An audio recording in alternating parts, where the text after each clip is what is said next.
Welcome back to Unknown Fantasy Origins, the show where we explore the backstories behind concepts seen in TV, film, and gaming.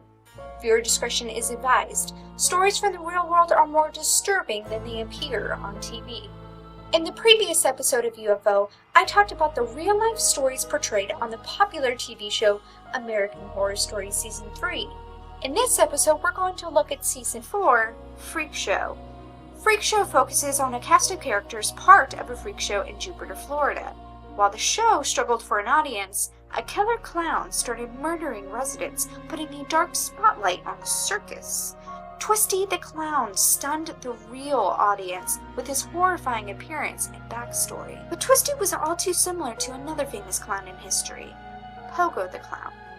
You may know him by the name John Wayne Gacy. Ryan Murphy based Twisty on the gruesome serial killer who terrorized young men in Iowa in the 1970s. The story of Gacy is more demented than the one on the show.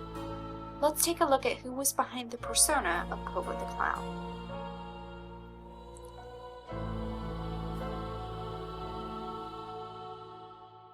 March 17, 1942. John Wayne Gacy Jr. was born as the only boy of 3 to an alcoholic John and homemaker wife Marion. Being a disappointment to his strict father, Gacy received his fair share of physical abuse by a belt as early as the age of 4.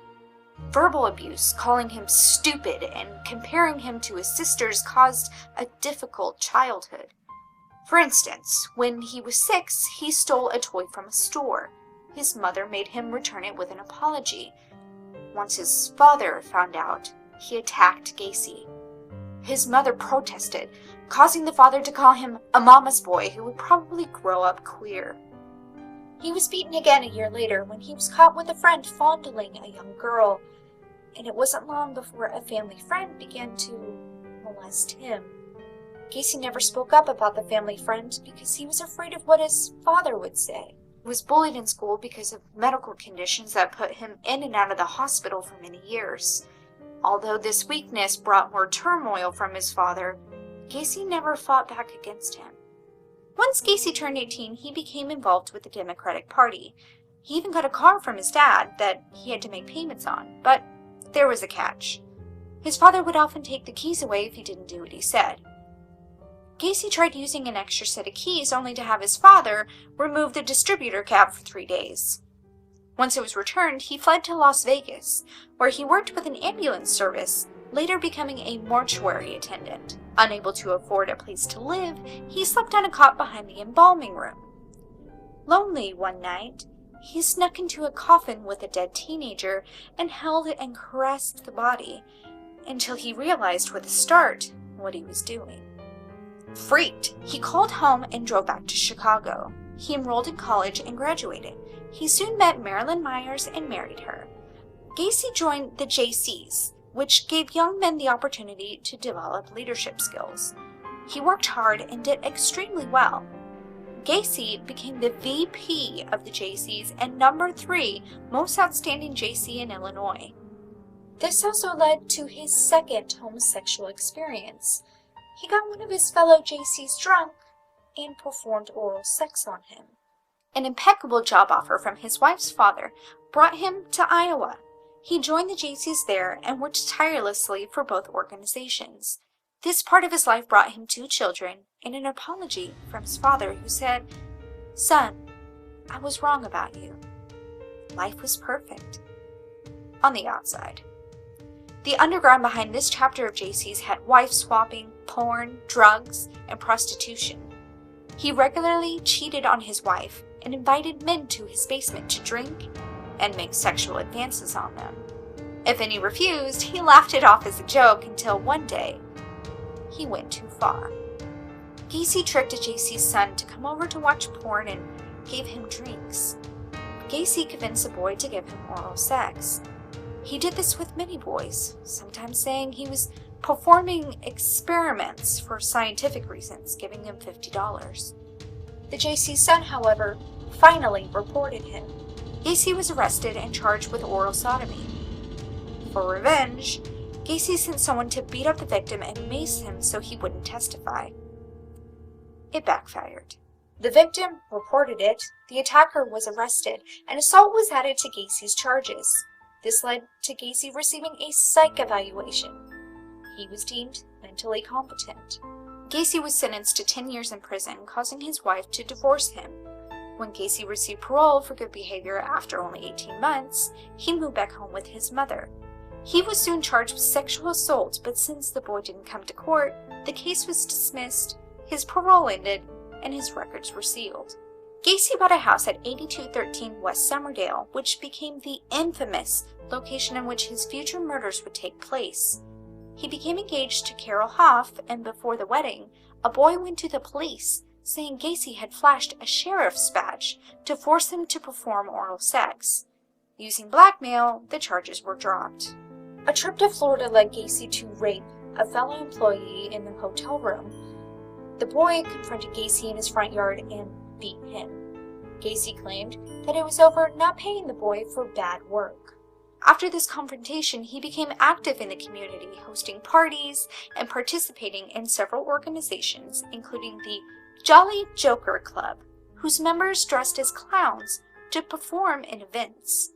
This is where Pogo the Clown was born, a character of his own design that allowed him to regress into a childlike state. His wife discovered Gacy was bringing home teenage boys and found gay porn in the garage.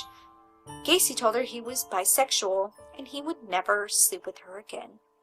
They soon divorced. January 2nd, 1972.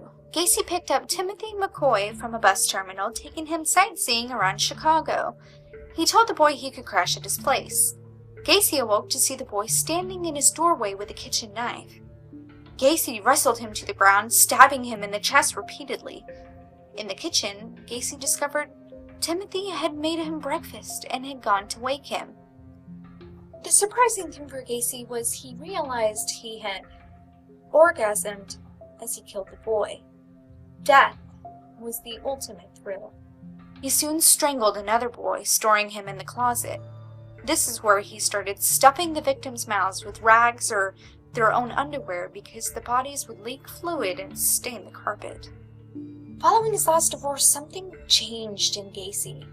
The busier he got at work, the more he sought after young men for sex. Gacy was abducting and killing young men by strangulation, burying them in his crawlspace for over 2 years. Things progressed when he abducted Robert Donnelly and mercilessly tortured him. Robert begged for death, and Gacy let him go. When Robert reported him, Gacy claimed they had a consensual slave sex relationship, and the police bought it. Gacy had killed so many boys that he ran out of room in his crawlspace and started tossing the bodies in the nearby river. When he chloroformed Jeffrey Rignall one night, Gacy dumped him in a park unconscious, but alive. Jeffrey was able to remember Gacy's Oldsmobile and certain side streets. So Jeffrey retraced the path leading him straight to Gacy's house. Oldsmobile parked out front. The police issued a warrant for Gacy's arrest. While investigating, they saw his previous records and searched the house. They found suspicious items like a high school class ring, driver's licenses, and clothing that was too small for him. They had the police watching Gacy at every corner. Non-stop surveillance took its toll on Gacy. He began working on a civil suit against the police while they compiled a second search warrant for the house. Through interviews, the police were painted a dark picture about the crawlspace where body-sized trenches were dug for plumbing. Gacy drove to his lawyers and pointed to the front page of the newspaper showing a missing boy, stating, "The boy's dead. He's in a river."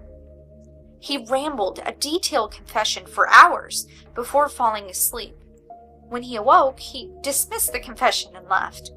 The police decided to arrest him and finally got the search warrant. When they entered the house, Gacy had flooded the crawlspace with water. Once drained, they finally started digging.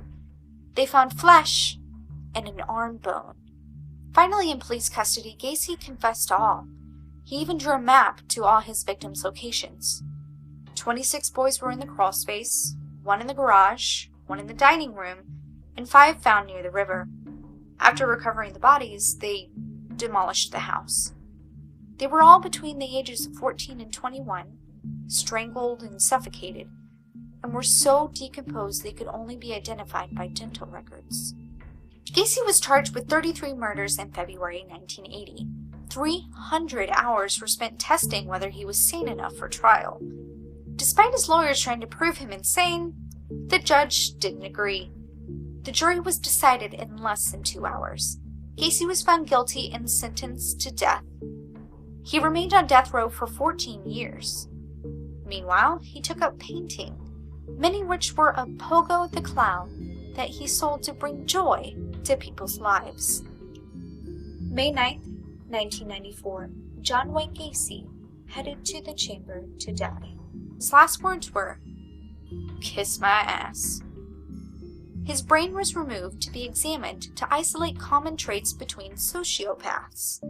No abnormalities in his brain were found. Further investigation has shown that Gacy was actually out of state during some of the times that victims were last seen. The police believe he could have had an accomplice. This corroborates with Gacy, who claimed that he didn't work alone, despite never mentioning any names. Investigators have tried to get permission to search a new possible burial location, but the lack of hard evidence has made it difficult. Another interesting fact that arose was someone found a letter written by John Wayne Gacy that showed how he viewed his own crimes in his trial. He wrote, "I was wondering if you would handle a mass murderer who is not one, but can't seem to get anyone to look at the facts instead of the mass publicity, fantasy, and stale theories. I have been made into a media monster through mass publicity, and the facts seem to just go right out the door." So do you believe that John Wayne Gacy was insane? Are there victims that we haven't discovered yet? Is it possible that his accomplice is still out there and alive to this day? Whether you believe or not is up to you. Whether you've learned something today is up to me. Please stay tuned for the next episode of Unknown Fantasy Origins. I'm Christy A. Bell, and this was American Horror Story Season 4. Just remember, all we ever wanted was a place we could feel safe and just be the way we are.